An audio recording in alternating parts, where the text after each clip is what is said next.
de uma Índia Puri. Nessa exposição eu trouxe algumas coisas, algumas novidades, como o piquindô, que é um instrumento que era usado para ensinar matemática para as crianças Puri. Trouxe aqui a representação do que seria uma coara ou coari, que é um abrigo provisório que os índios Puri usavam para pescaria, para quando saíam para caçar, e também quando estavam sendo perseguidos, eles usavam abrigos assim.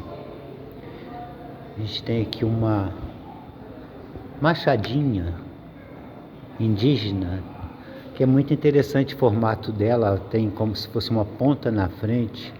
A minha dedução é que é uma machadinha que era usada para fazer covas, para plantio de sementes.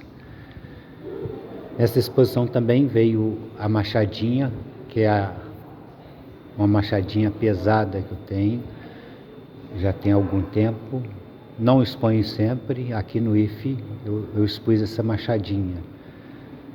Essas duas machadinhas foram encontradas em fumaça. Tem a sapucaia, que eu gosto de trazer nas exposições. Dentro da sapucaia tem a castanha da sapucaia. É uma fruta, então, que fica fechada, e quando ela amadurece, cai as sementes que são comidas, né, por roedores. E os índios Puri gostavam muito de comer essa castanha, porque ela é altamente nutritiva. Tem algumas peças nessa exposição que não são Puri, porque eu comprei no Museu do Índio, no Rio, então não são Puri, são coisas para embelezar mesmo a exposição. Temos aqui um cachimbo, que é feito com a semente de jequitibá. Os indígenas faziam cachimbo da semente de jequitibá e eu quis fazer um aqui para a gente aprender um pouquinho. Tem aqui a representação do pilão, um pequeno pilão para representar, porque muitos alimentos os indígenas comiam eram piloados. E um desses alimentos é a paçoca, né, que eu produzo e vendo. Tem algumas sementes aqui também que eu gosto de trazer, amendoim, que em Puri se chama morquerrion, o amendoim. Tem o chocalho, que em algumas etnias é chamado de maracá. Em Puri, o chocalho é chamado de gridjin. Então aqui a gente tem uma coara, que é um abrigo provisório. Os livros falam que era a habitação dos Puri, e não é verdade, era um abrigo provisório. Para essa exposição também eu quis montar uma casa diferente. Aqui está ela. É uma casa que era, depois de morarem nesse tipo de abrigo provisório, eles começaram a construir casas mais seguras, né?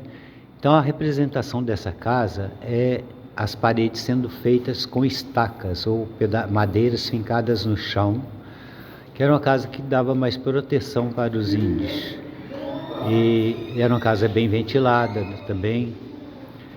E com o passar do tempo, os índios, especialmente na região de Fumaça, eles começaram a fazer as casas de pau a pique.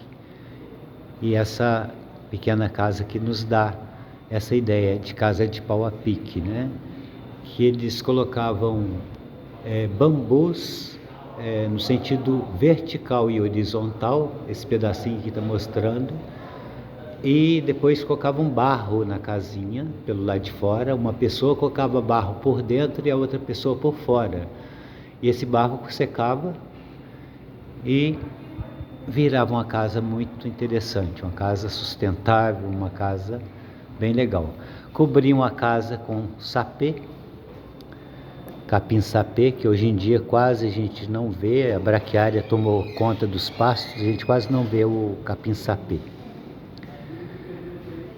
Então tá aí essa casa, então, que é uma casa de residência, em Puri se chama Goara. Goara é uma palavra que dá a ideia de casa de residência, de lar, né? Também. Essa exposição também eu sempre trago essa foto, que é uma foto aérea de fumaça, é uma foto feita por drone.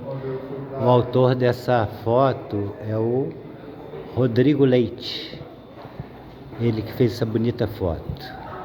Temos aqui uma esteira também, mais uma sapucaia. A cuia, o nome dessa exposição é Puri Cor de Cuia, né? E aqui está uma cuia que quando eu molho ela fica muito visível o que está escrito. Está escrito aqui: sou Puri com muito orgulho de coração. Também trago nessa exposição um documento que atualmente ele está armazenado na Câmara dos Deputados, que o Frei Manuel Pinto de Azevedo conta como estava em 1823 o aldeamento São Luís Beltrão, que é a origem de fumaça. Temos aqui também uma maquete da igreja de São Vicente Ferrer, quando era feita toda de madeira, né? Essa igreja ruiu em 1800, ela foi dada ao culto público em 1846, e no final do século ela deu cupim e teve que ser demolida, e assim construiu a igreja que hoje em dia existe lá, de São Vicente Ferrer. Nessa época a fumaça se chamava Curato de São Vicente Ferrer do Rio Preto. Rio Preto, nesse caso aqui, era um arraial que se chamava Rio Preto. Aqui temos uma roda de jongo. Lá em Fumaça não tem tradição de ter tido jongo, não tem história disso, mas é uma peça bonita e a gente gosta também, a gente abraça aí o movimento preto, bem bacana. Trago alguns livros aqui. Essa aqui é a coleção Semear, né? Tem várias coisas aqui. Tem poemas, tem remédios, tem vocabulário. Tem aqui também o único livrinho que eu já editei, Histórias de Assombração em Fumaça. É o único livro que eu fiz. Temos um jogo de memória que o Marcelo Lemos fez, com palavras em Puri e português. E outros livros. Temos aqui o Falares e Fazeres do Povo Puri, na tradição da comunidade rural de Guiricema, que quem fez foi o senhor Felismar e a Carmelita. E aqui a gente então termina esse videozinho mostrando um pouquinho da história de Fumaça. Esse cartaz aqui foi do ano passado. Fumaça do ano passado tinha 234 anos. Esse ano de 2023, no dia 2 de outubro desse ano de 2023, Fumaça então completou 235 anos, porque foi fundada como um aldeamento indígena.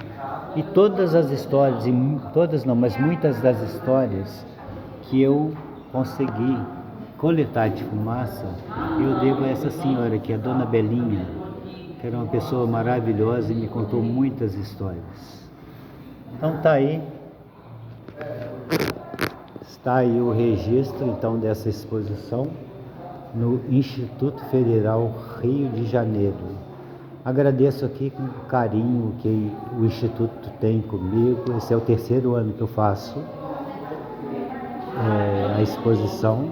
Aliás, o segundo que eu faço a exposição, porque o primeiro ano foi feita online. Tem aqui também uma coxa de fuxico, né? O fuxico é um artesanato muito interessante que foi feito e ainda é feito lá em Fumaça. Tem duas artesãs lá, a Antônia e a Rosário, que sempre fazem essas coxas para vender.